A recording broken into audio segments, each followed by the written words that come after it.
সুন্দরভাবে আমরা 11টি 10টি আগে পেয়েছি, আজকে 11টি সম্পন্ন হতে আছে। ভালো না, সবার ভালো না, ঠিক আছে।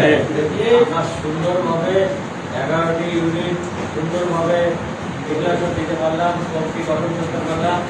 সুতরাং এর জন্য আমরা ধন্যবাদ জানাই জেলা বিএনপি সভাপতি, জেলা আহ্বায়ক সদস্যকে সবসময় আমাদেরকে জানাইছেন।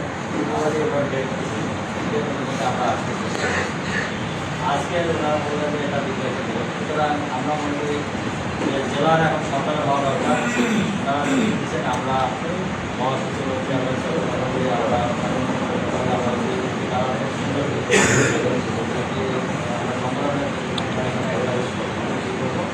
আমাদের ভারপ্রাপ্ত চেয়ারম্যান থাকবে, আপনাদেরকে ব্যাপকভাবে সেখানে বুঝতে চাইছে, ঠিক আছে। কারণ হলো কি রংপুর পর্যন্ত লাঙ্গলের যে এলাকা, রংপুর যে ধানের শীষের এলাকা, জিয়া রহমানের সময় ধানের শীষ ছিল, আমাদের এখন প্রমাণ করতে হবে। এবং এই রংপুরের সব সম্মেলন সুন্দরভাবে হয়েছে, এই জেলা সম্মেলনের মাধ্যমে আমরা তা প্রমাণ করতে চাই, ঠিক আছে। এই বদরগঞ্জ পৌরসভা, বদরগঞ্জ উপজেলা অনেক একটা সরকার ঘটনা ঘটছে, ঘটনা পরে বদরগঞ্জ হবে না, সম্মেলন হবে না, এটা বাদ দিয়ে আমাদেরকে সম্মেলন করতে হবে, জেলা সম্মেলন করতে হবে।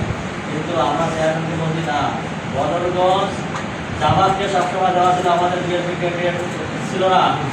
এবার জামাতের যে লোক আকার সাথে নিয়ে বেরোয়েছেন, তারপরে যদি বদরগঞ্জ আমরা সম্মেলন করতে না পারি, তাহলে বদরগঞ্জ রাজনীতি বা বিএনপি রাজনীতিটা আমাদের করা যায়।